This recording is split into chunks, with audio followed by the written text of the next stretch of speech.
Okay, hello everyone. We're going to have a look at some more involved, or tricky is probably a bad heading to put there, isn't there? But just more involved areas rather than the basic areas. A shape like this, you should know we don't have a formula for fat L. Before we get into this one, you should notice, I hope that there are a couple of dimensions missing. They're going to be important to trying to find the area, so let's have a look at what they are. If it's 20 from there to there, and it's 9 from there to there, and clearly it has to be 11 from there to there. Likewise, if it's 12 all the way across this shape, it's 5 from there to there, has to be 7 from there to there. I'm hoping you've already worked this out, that it can't possibly find the area of that as the shape it is. We have to do something. We have to break it into two separate pieces. When you do that, you should see that you've now made two rectangles, a rectangle here and a rectangle there. If you divided it across there, it wouldn't matter. Your working would look different to me. We'd arrive at the same answer. So let's have a look. First thing we're going to do is we're going to call them Area 1 and Area 2, because we're doing them separately. They're two separate pieces of work. Area 1 is a rectangle, so we're going to do the formula length times width, which is 20 times 5. I'll just show you them in case you're not too sure. 20 times 5, which is 100. Area 2 is also a rectangle, length times width, which is 7 by 9, which is 63. Once you've got them both, pretty straightforward, add them together. The area of that shape is 163 centimeters squared. Centimeters squared. Alrighty? Don't forget the squared when you do that. Don't forget to add them together. Pretty straightforward, two rectangles. Let's have a look at a more involved one.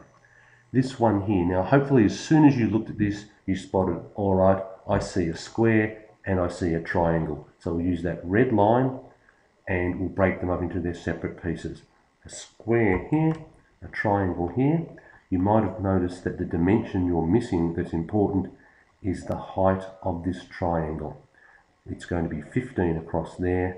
Well, it's 15 up there, so it's got to be 12 up there, vertical height, because the whole thing's 27. Let's have a look at the working out. Oh, sorry, A1 and A2. Didn't matter if you started with the triangle, it doesn't really matter. Let's look at area and all of them pretty quickly. So A1 is a rectangle. My apologies, it's a square, so it's length times width, 15 by 15, which is 225.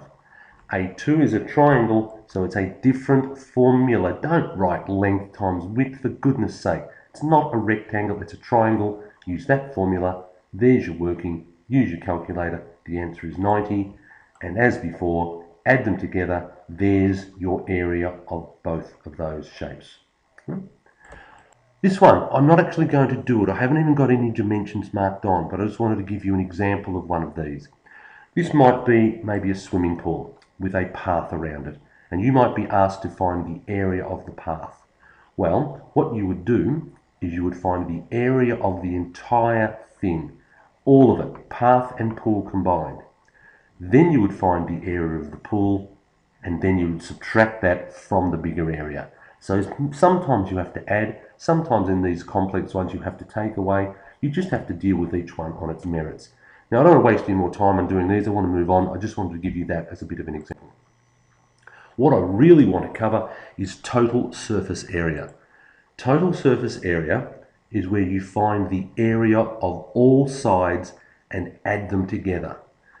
Year 9s tend not to be great at this because, well, like everybody, we can be a bit lazy sometimes. We want a quick way to do something. There isn't a quick way.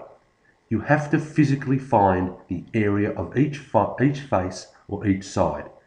So, if something like this has 6 faces, you physically have to find the area of every single face and add it together. Now, you can only see 3. There are 3 hidden ones on this side, on the other side, and on the bottom as well. Now, the beauty is some of them are the same size, so we don't have to do 6 bits of working. So let's have a look at a practical example. The same rectangle, same triangular, start again. The same rectangular prism. Let's have a look at what you have to do.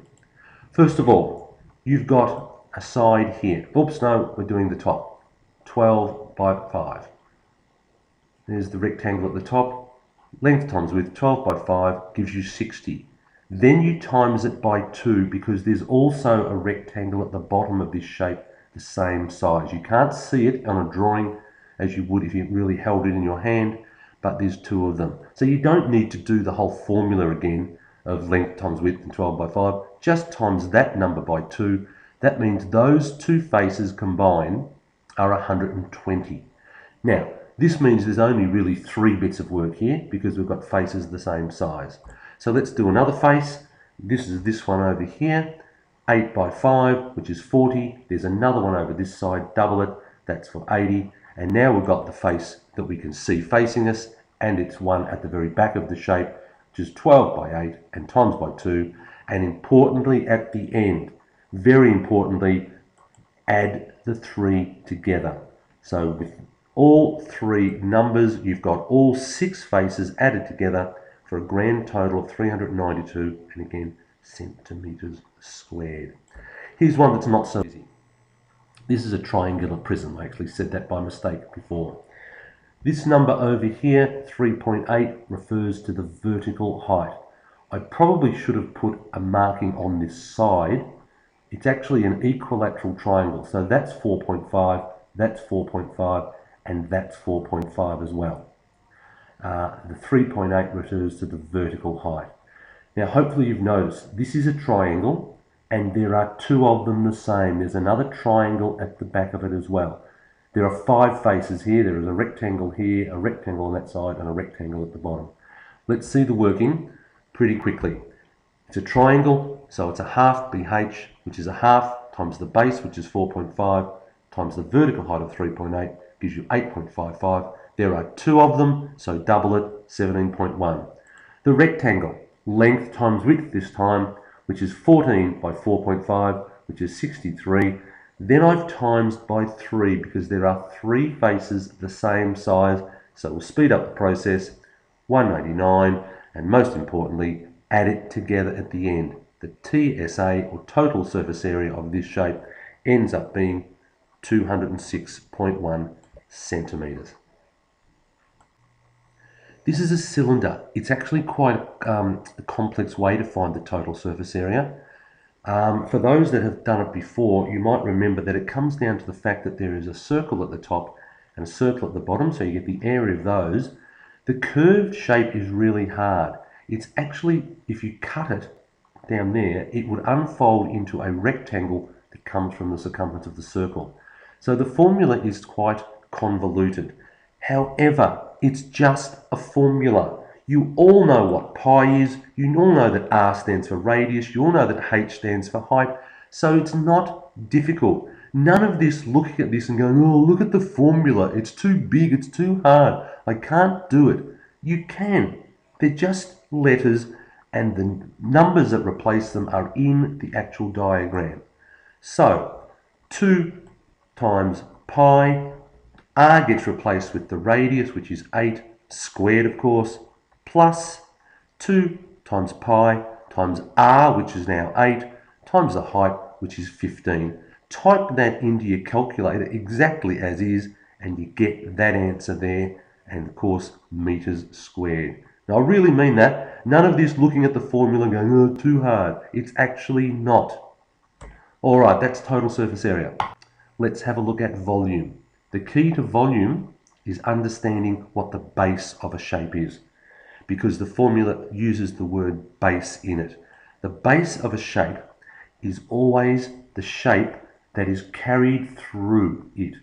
Here we have a square, and that square shape is carried all the way through. So even though this is lying down on this side, we'll call this the base here, the grey bit. Over here in the light blue, I know this sits on a rectangle, but for the benefit of volume, it has a triangular base because the triangular shape is carried all the way through this. So we call that the base there, a triangular base. And pretty obviously here, a cylinder, whether it's the top or the bottom, it has a circular base. So there'll be some pi r squared involved there. So I just wanted to show you that so you're well aware of what I mean when we talk about the base of a shape. Let's do an example. This is the one we got the total surface area of before. Now let's get its volume. For the benefit of this, I am going to call this side here the base. So, volume equals area of the base times height. We don't need to write that out. We have a faster way. Here's the whole thing. V equals AH. Now I swap the A. The A stands for area of the base. I know that's 4 words represented by 1 letter, but it's the way it is. Area of the base is A times the height. So I now swap that for the actual area of the base, which the formula is length times width times height. Now I swap the letters for their numbers. Length is 5, width is 8, h is 12, height is 12, which gives me 480. And look now, not square, cubic centimetres. Hopefully that's been explained to you in class why it's a cubic centimetre. Centimetres cubed, not square. To be honest, with a rectangle, it doesn't matter what you call the base, a rectangular prism, as long as you multiply those 3 numbers. But the reason I'm highlighting this formula is because it's not always that easy. So let's have a look at one a little bit harder. The old cylinder we did before. It's the same one. Here's your formula. V equals AH. Now, the base of this shape is actually a circle. Top of the circle there, or bottom that you can't see just there. So the area that we're talking about is a circle. So we swap A for pi times r squared. That's how we get the area of that shape. Then we times it by the height. So pi times r squared times the height, which is pi times 8, which is the radius squared, times 15, which gives you that in centimetres cubed. Right? That's volume, guys. Not too hard at all, I don't think. Right, to finish off with, you've got exams coming up. They're really not that hard if you do some preparation, so please study for them. If you look on the internet, you'll find lots of past papers with lots of solutions there. So please check them out as well. Bye.